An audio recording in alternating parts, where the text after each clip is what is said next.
We have things in our lives, ladies and gentlemen, and because we don't handle them, because we don't deal with those things, they begin to get kind of hot. You know, you've heard the expression, boy, I'm in hot water.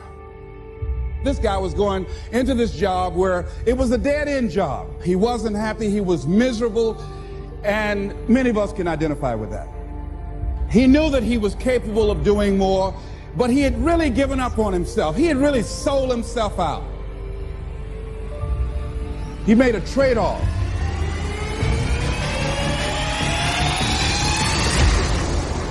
When you have not structured your life so that it can have some meaning and value for you, you'll be willing to throw your life away into anything. It could be alcohol. It could be drugs. It could be a job that does not meet who you are. You're operating in this and you're acting out that role of mediocrity for so long you think it's you. It could be a relationship that's no longer giving you what you want.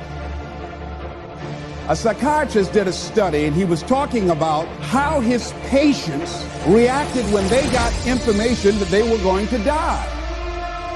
When they were told, listen, you've got 3 months to live, all of a sudden these people who were initially victims or powerless, all of a sudden they started acting. They started living their lives.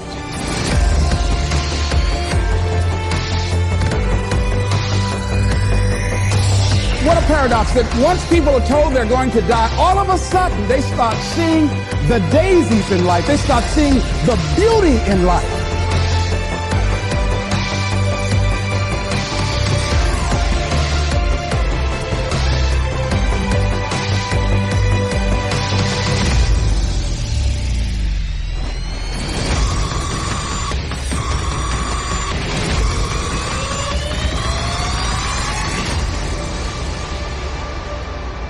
Do we have to get a pronouncement that we only have 6 months to live in order to decide to live? In order to live in a spirit of integrity? See, most of us go through life living a lie. If you had 6 months to live, what would you do differently? Would you have the same job? Would you be worried about things that you're worried about right now? Most people fear change. A lot of people stay in jobs where they're miserable or stay in relationships where they're miserable. Sometimes in order to begin to see the daisies in life, you've got to be willing to change cities, change friends, change relationships, change jobs. So we don't want to hear, you got to change. You got to take responsibility for your stuff.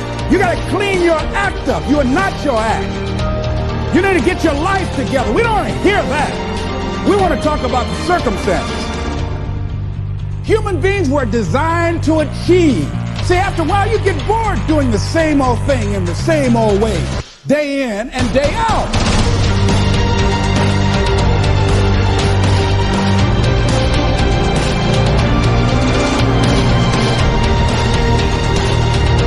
See, one of the things that got me is what Joe said to his boss after the doctor told him he was going to die.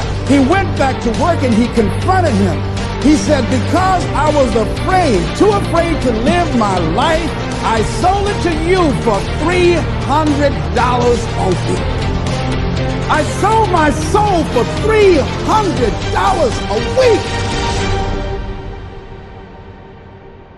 Go home. Go in your drawer, pull out your check stubs, and see how much you've sold your soul for. But because we can't see ourselves having the capacity to do more and to achieve more, and can't see life after that job, we stay there as victims, volunteer victims. Because nobody's making us do it. We volunteer to be victims. We volunteer not to be in charge of our destiny. We volunteer